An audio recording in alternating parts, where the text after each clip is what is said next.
seja muito bem-vindo, muito bem-vinda a mais um episódio do Diga Lá Podcast. E aqui você sabe que nós gostamos de temas profundos. E dessa vez a gente vai falar sobre xamanismo, sobre as plantas de poder, sobre a ancestralidade, sobre a natureza.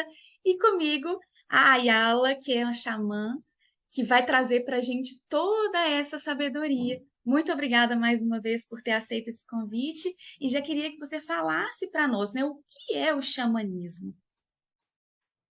Olá, minha querida. Olá a todos que estão nos vendo e nos ouvindo. Um prazer imenso estar aqui com vocês. Uma honra poder partilhar também dos meus saberes, da minha história aqui com vocês e poder espalhar um pouco mais a medicina dessa ancestralidade, né, que tanto nos fortalece e nos mantém em pé nessa terra ancestral que é Gaia. Então, o xamanismo não é uma religião, é uma filosofia de vida, ao qual congrega, converge todas as religiões e todas as filosofias de vida. Então, tudo vem dela e tudo vai para ela, né? Aonde o xamã, que é o eixo, que é o vórtice, que é o representante dessa tradição, é aquele que guarda os saberes dessa ancestralidade, né? E a palavra xamã significa aquele que recebe dos espíritos.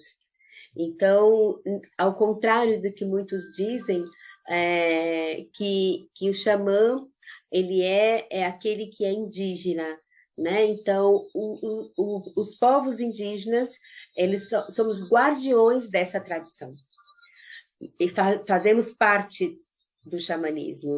Mas o xamanismo não é só isso. Então, quando digo aquele que recebe dos espíritos, recebe dos espíritos tibetanos, hinduísta, shivaísta, da Umbanda, os caboclos, a floresta, os mestres ascenso. Então, é aquele que recebe as informações e os saberes espirituais.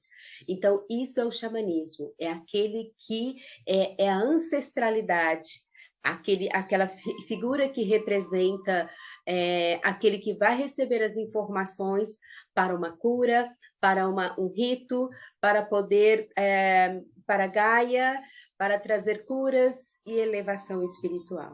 Esse é o xamanismo. E aí, como foi esse caminho do xamanismo, né? Como você percebeu que poderia, né, se tornar uma xamã? Foi algo que foi acontecendo natural? Você foi começando a estudar e apareceu esse chamado? Conta um pouquinho para gente sobre o seu processo. Vou tentar resumir, porque a história é longa. Eu, desde criança, já pequenininha, já trazia todos os aspectos de um ser que já recebia, né? Então, eu tinha muitos sonhos com mestres espirituais. De forma especial, eu tinha muitos sonhos com o mestre Yeshua, que é o mestre Jesus, e também eu tinha muitas, aonde eu ia, tinha um guia espiritual para falar comigo, para falar, olha, desde pequenininha, um dia você vai crescer e você vai... E aí eu falava, não quero isso para mim. Então, eu fiquei muitos anos da minha vida, cheguei à adolescência, né, com uma ingenuidade extremada que hoje eu vejo como o mundo é diferente, né? E aí eu fui com 15 anos, 16 anos, eu sem saber, sem nunca ter falado para ninguém, sem nunca ter, era ingênua, não falava para nada para ninguém. Um líder da renovação carismática olhou para mim e falou assim: Você vai falar sobre amor de Deus no retiro. E aí eu falava assim: Mas eu não sei falar do amor de Deus, né? Eu sei sentir e eu não sei falar para as pessoas. E ele falou: Não, você tem um mês para poder fazer, para escrever, pega um caderno, monta alguma coisa. E eu fiquei um mês com esse caderno E quando chegou o dia, eu achava que era numa salinha para umas 10 pessoas, e tudo que eu tinha era um desenho de um lírio, não tinha nada. E aí, quando eu cheguei, era numa igreja, numa coisa de para 400 pessoas. E me colocaram lá para falar sobre o amor de Deus. E eu cheguei, olhei para aquelas pessoas, eu tinha vontade era de chorar, né? Era uma criança. E eu só lembro de ter falado para o Mestre Jesus assim: olha, você me trouxe aqui por alguma razão. Então, eu só sei sentir, eu não sei falar. Então, fala por mim. E foi a coisa, e naquele momento aconteceu a coisa mais incrível da minha vida, porque ele chegou do meu lado e falou assim: mas é isso que as pessoas estão precisando, sentir. E aí eu botei a mão no meu coração e falei assim: então que essas pessoas possam sentir esse mesmo calor desse amor tão gigante que eu tenho do pai e da mãe dentro de mim. E meu coração começou a aquecer de uma forma que eu suava. E eu comecei a falar.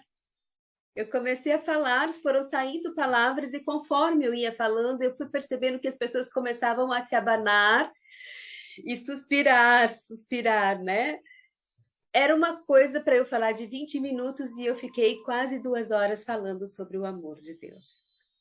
2 meses depois, eu estava guiando 400 pessoas na renovação carismática, e assim foi minha trajetória dentro da igreja, diferente do que todo mundo acha. Não foi com a minha tradição indígena. Eu comecei por Yeshua, e eu quero dizer que foi o caminho que era para ser, porque era o caminho do amor, que é o que me move nessa existência.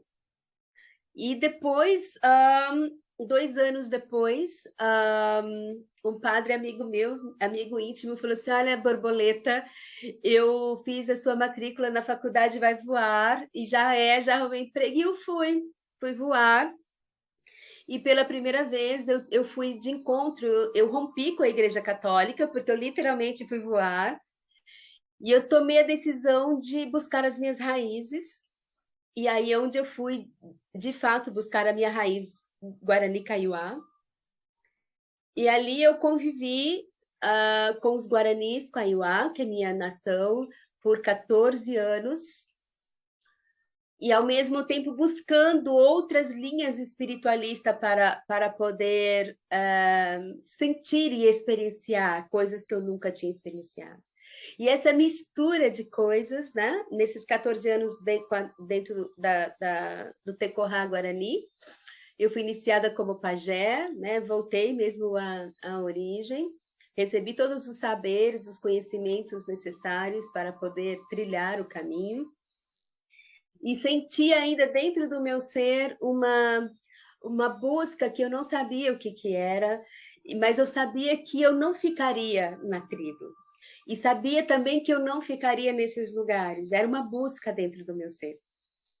Até que um dia eu fui visitar um amigo meu em Goiânia, e ele falou: vamos buscar, você vai receber, vamos comigo tomar um passe. Eu nem sonho, não quero saber de passe, não quero.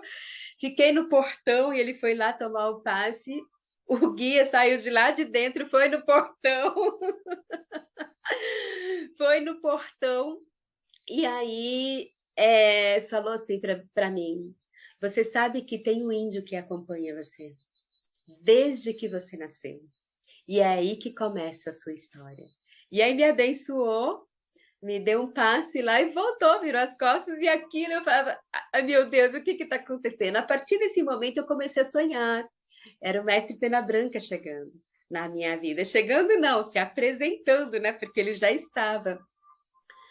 E a partir daí começaram muitos acontecimentos, muitos, muitos. Eu tenho uma história fortíssima, porque eu fui eleita pelos índios da Nação Guarani para ser coordenadora da FUNAI.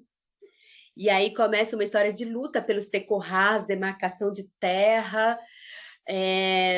Fiz muito enfrentamento, quase fui assassinada 2 vezes por fazendeiro nessa época. Foi uma história de muita luta mesmo, tanto espiritual, dos pajés me sustentando para poder fazer os enfrentamentos, né? E quanto física, né? Porque tive que deixar o meu filho longe de mim, porque podia ser assassinado junto comigo.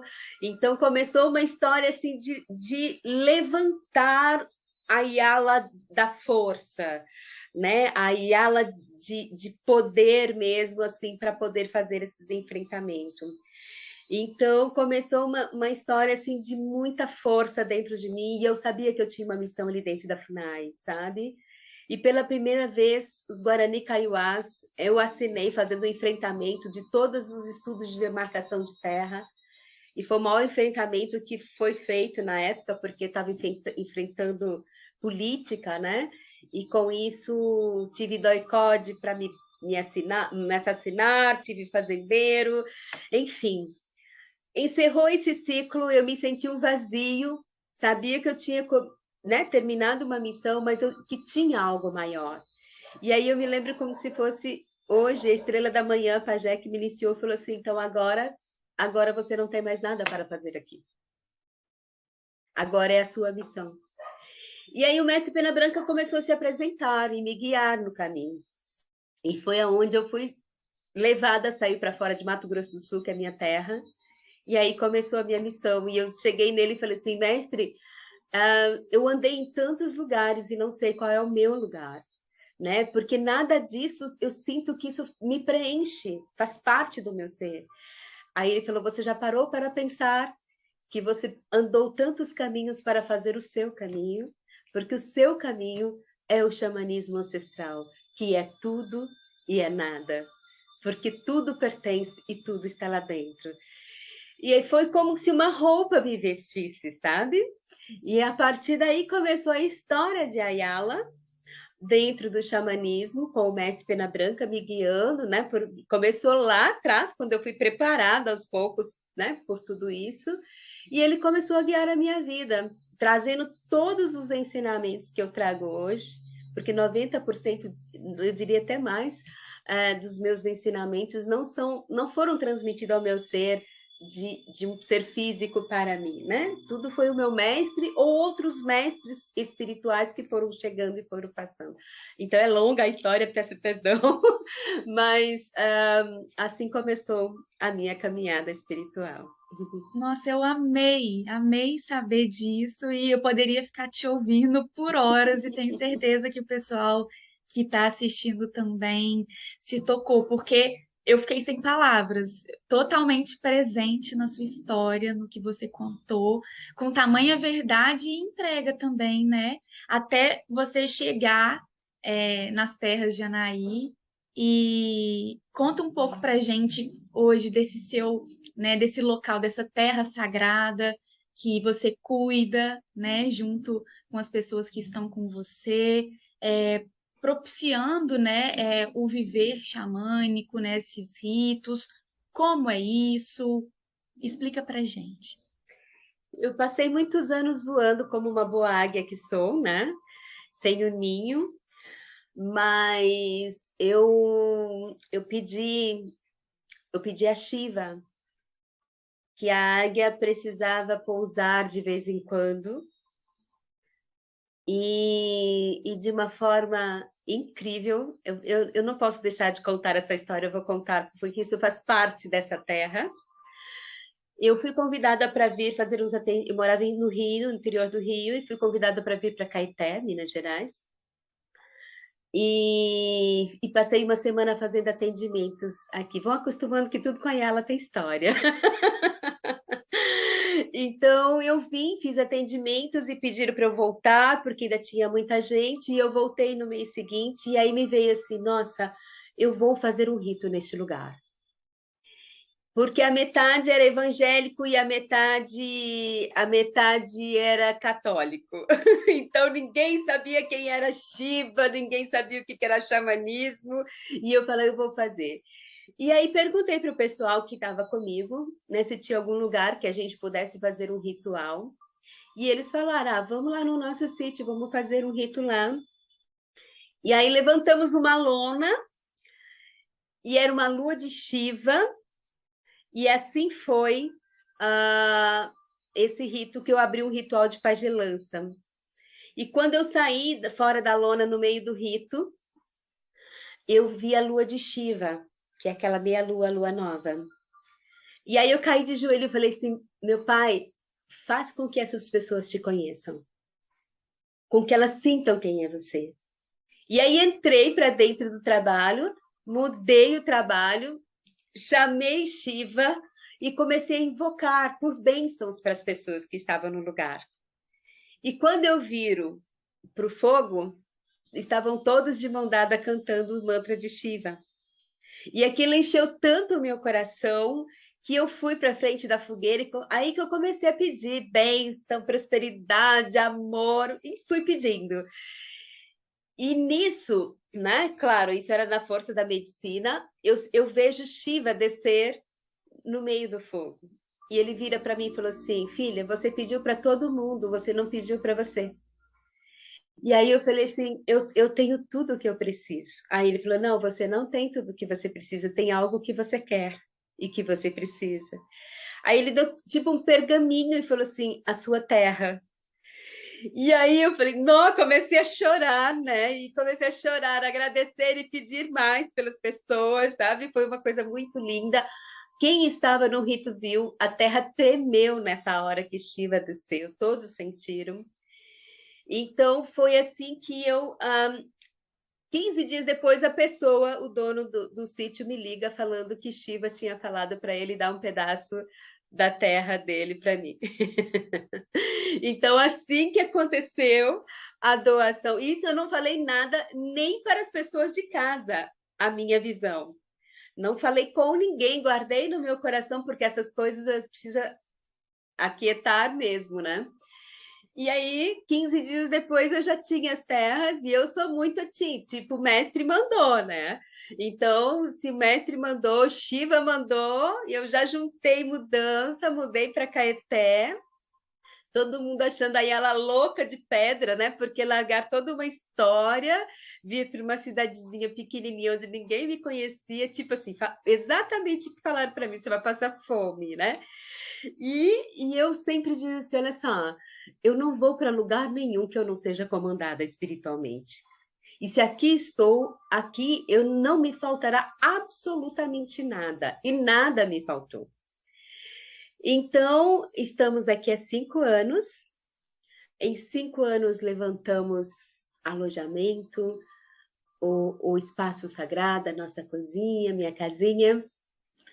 E nesses 5 anos também tem pessoas que me acompanham, tem pessoas que vão e que vêm, que moram aqui, tá eu e meu filho aqui, e assim a gente, é a história das terras de Anaí, aqui acontecem os rituais, né?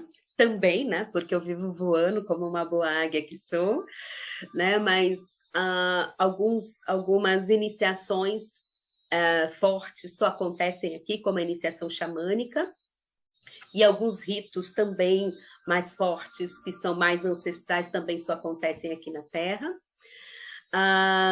Além do xamanismo, também aqui acontecem muitas coisas do feminino e do masculino, porque como sacerdotisa que também sou, trago fortemente essa missão na minha vida, e aqui atuo, carregando aqui o meu legado de sacerdotisa, né? Então, é uma terra que eu falo que a única religião que nós temos aqui é o amor.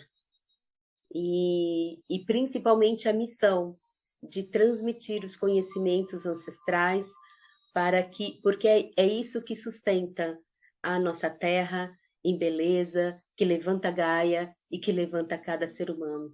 Porque cada rezo que faço, desde as 6 da manhã até o último rezo da noite, todos aqui nessa terra estão pedindo não somente por nós, né? Estão pedindo por cada pessoa que pisa aqui nesse solo sagrado, por cada pessoa que vive e respira nesse lindo planeta Gaia. Então, nossa missão é vibrar que aqui seja sempre um vórtice de luz e de amor. Então, e essa é a missão que carrego e trago no meu ventre e no meu coração, aqui nas terras de Anaí. E Anaí é uma ancestral minha, andina. Então, por isso o nome Terra de Anaí, que significa bela flor do céu. Então, essa era a história das terras de Anaí. Muito lindo, muito lindo. Amei saber também, eu amo histórias, então quanto mais você quiser contar, mais eu me sinto feliz e alegre. E aí, Aela, você falou muito, né, dos ritos que você faz na terra, aí nas terras, né? E esses ritos, como que eles são? O que que é um rito xamânico? Como eles funcionam? É com a consagração de medicinas? Quais medicinas? Explica isso um pouco pra gente. Então, o que é um rito? Um rito, na tradição xamânica, é um portal, é uma passagem. Então, é um momento em que o xamã abre um portal para que a pessoa que ele vai atuar com cura, ela seja curada em algum aspecto, seja físico, seja emocional, seja espiritual. Então, o ato de se ritualizar é o momento de passagem de um estado para o outro, que dentro da tradição é extremamente importante em vários aspectos, em vários momentos da nossa vida. Um ritual com ayahuasca, que é o que eu faço mensalmente, pelo menos 2 vezes por mês estamos fazendo, são ritos que é para trazer cura, para trazer amor, para trazer alegria, para trazer beleza, para nos sentirmos o quanto somos conectados com tudo que há, inclusive uns com os outros, porque estamos nos perdendo, né, desse amor. E essa celebração ela é feita com a Sagrada Medicina, ou da ayahuasca, ou da peyote, jurema, com as medicinas sagradas, enteógenas, né? E aí, fazendo um parênteses, coloquei de propósito enteógenas, porque a grande diferença entre uma medicina que é alucinógena e uma medicina, quer dizer, uma medicina os alucinógenos e uma medicina sagrada, é que uma medicina sagrada enteógena significa encontro com Deus. E o alucinógeno é aquele que alucina, você fica fora de si. Quando você tem um encontro espiritual, com a guiança espiritual, com um saber espiritual, com uma medicina sagrada, vai acontecer a sua expansão de consciência.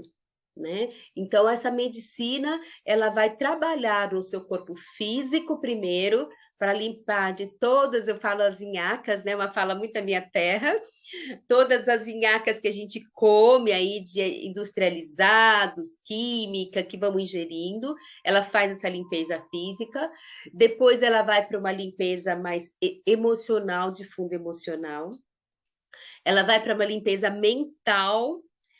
Sabe aquelas pessoas que pensam, pensam, pensam, pensam, pensam, e às vezes nem terminou um pensamento e já está indo para o outro, que são as pessoas mais mentais.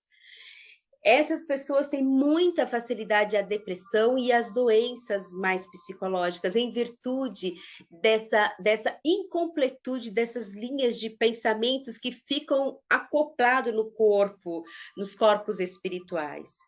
Né? E aí isso vai condensando tanto que cria os problemas de depressão. Então, a Madrecita Ayahuasca ou as outras medicinas sagradas é como se elas viessem desbloqueando esses campos que ficaram abertos. Imagina quantas janelinhas, né, ficam abertas no nosso campo. Então, as medicinas sagradas vêm limpando, cortando e fechando esses campos abertos. E é possível, tipo, você sair de um estado mental assim, de leveza mesmo, porque, tipo assim, é como se por um breve tempo a mente descansasse, sabe? Então, ela faz esse processo até ir para o espiritual. Aí acontece as curas a nível espiritual, porque todas as enfermidades, sejam espirituais ou físicas, advêm do espiritual. Então, aí acontece, aí os mentores, os guias, os caboclos, os mestres ascenso, aqueles que é a egrégora de quem está conduzindo, atua com ele, vem para poder ajudar a sanar essas questões. Né? Estou falando aqui de curas, mas o rito, ele não somente significa que ele seja um momento de cura. Né? Por exemplo, nós temos os ritos celtas, que são momentos de alegria, de dança, de se conectar com Gaia, com a deusa mãe, com Deus Pai, mas de forma especial sempre será de forma ritualística, de forma sagrada. Caso contrário, não é xamanismo, caso contrário, não é espiritual.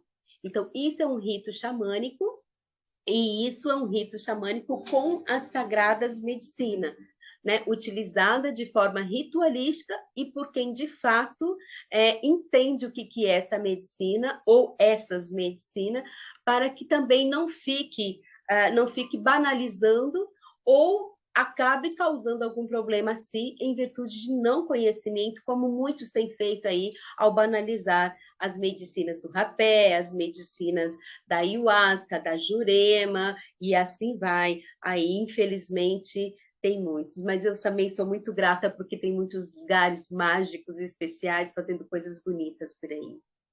Isso que eu ia te perguntar. Muitas pessoas, às vezes, ouvem muito falar, né? A ayahuasca é uma medicina que se fala muito sobre esses rituais xamânicos, e você tocou num ponto que eu acho que é importante, de realmente buscar lugares que tratam isso de forma sagrada e respeitosa e espiritual.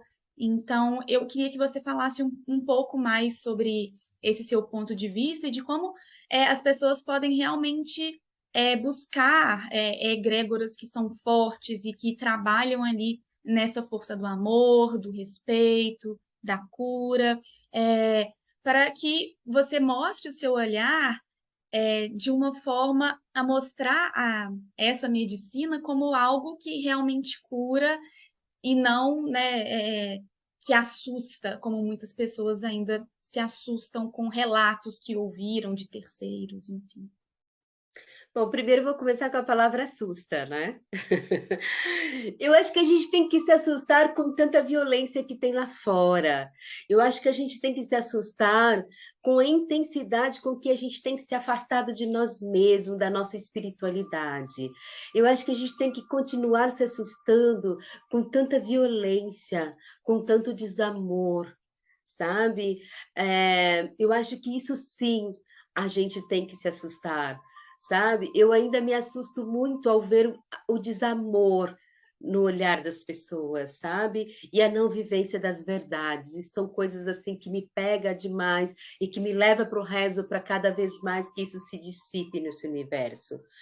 Com relação à consagração das medicinas sagradas, eu primeiro quero trazer um conhecimento que é importante.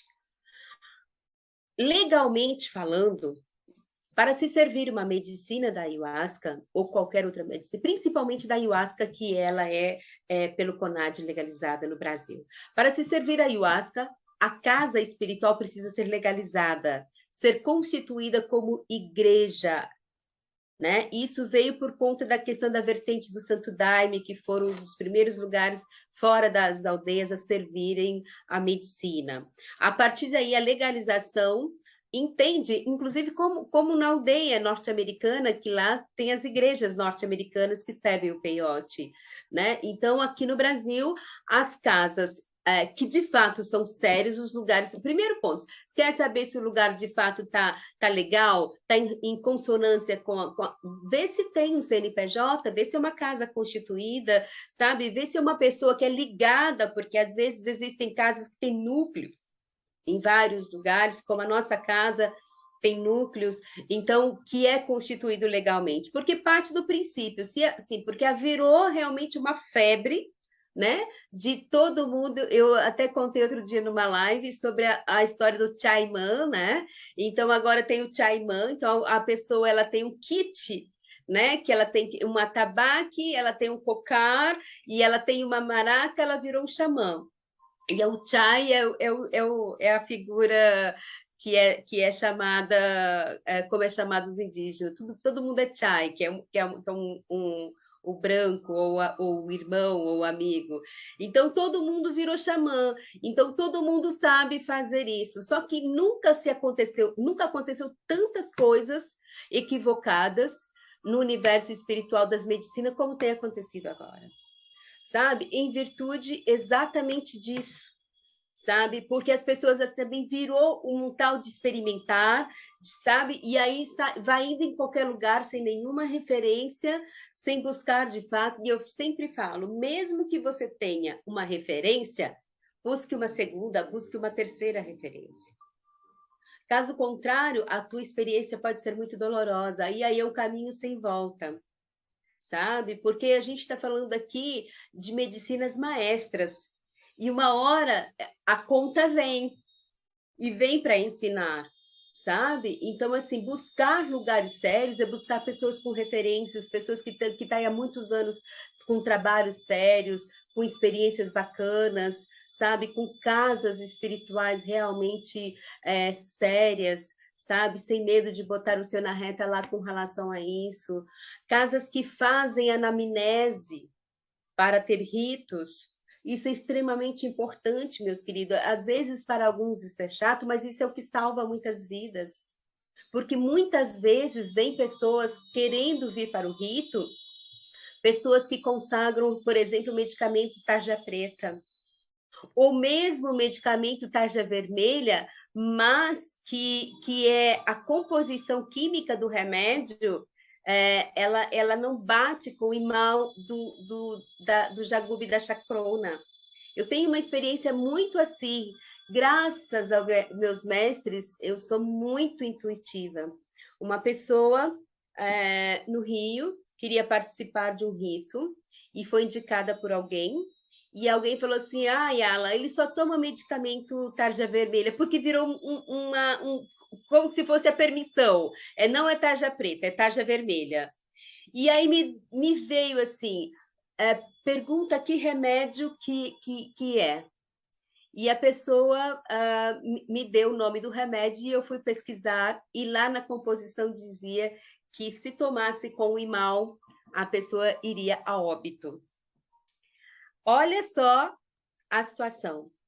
Entende? Se meus mestres, meus guias não me intuem nisso e eu vou na história, e aí fui conversar com a pessoa vem com esquizofrenia da família. E quem é esquizofrênico não pode, ou tem alguma pessoa na família que tem esquizofrenia próximo, não pode consagrar a ayahuasca. Então, olha só, né? Então, eu vou muito no filho da minha intuição, mas também vou no conhecimento. Sou bióloga, vou pesquisar, observo, leio bula, sabe? Por quê? Para que essa pessoa que chegue aqui nessa casa, ela tenha a melhor experiência possível. Que seja lindo para ela. E que a casa também seja sempre imaculada nesse sentido desse zelo e desse cuidado. Ah, Yala, então significa que uma pessoa que é esquizofrênica ou que tem possibilidades, uma pessoa que toma tarja preta não pode participar do rito? Pode, desde que ela não consagre a ayahuasca. E aí abro algumas vagas para que essas pessoas participem, porque elas também merecem ser cuidadas, independente de consagrar ou não medicina. E posso afirmar para você, e posso também te dizer com muita segurança, ela vai sentir as mesmas coisas como se ela tivesse consagrado a medicina. Então, o ato, tanto que não é aqui nós não utilizamos a palavra tomar, nós utilizamos a palavra consagrar, porque você consagra a medicina. Nós utilizamos a medicina que nós fazemos aqui na nossa casa. Então, nós ficamos 3, 4 dias fazendo no rezo, lavando folha, batendo cipó, depois mais 3 dias cozinhando, fervendo, rezando, dançando, para despertar o elemental da madrecita ayahuasca, para poder, quando chegar o copinho que chega para cada pessoa, chega do mais puro amor. Então, se vocês sentem que existe uma casa espiritual que tem esse zelo e esse cuidado, pode ir sem medo que a experiência vai ser linda. Caso contrário, se vocês verem que é tudo over demais, muito rapé, muita medicina, cuidado. cuidado porque tem gente morrendo por aí com a falta de cuidado, com a falta de zelo, com a falta de amparo, inclusive, e por falta de, principalmente, de conhecimento de quem dirige. Tirando isso, tenho certeza que vai ser lindo demais para todos que desejarem experimentar. Com certeza. Ayala, para a gente finalizar a nossa conversa aqui hoje, eu queria que você desse as suas considerações finais, talvez dizendo, acredito que vai ser difícil, mas do que o xamanismo significa para você, né? Do que a Terra, né? Gaia e todos esses seres, né? Da vida, né? O que isso significa para você? Para deixar essa mensagem de esperança e de amor que eu, Laís, por já ter passado pelas terras, senti, né, de que desse amor mesmo que precisa ser resgatado e expandido dentro de nós. Então, eu queria que você falasse um pouco disso para realmente resgatar essa força que existe em cada um de nós, mas que às vezes a gente vai deixando de lado, vai deixando abafado, né? Qual é essa mensagem que você tem para trazer, para despertar corações que estão aqui com a gente hoje?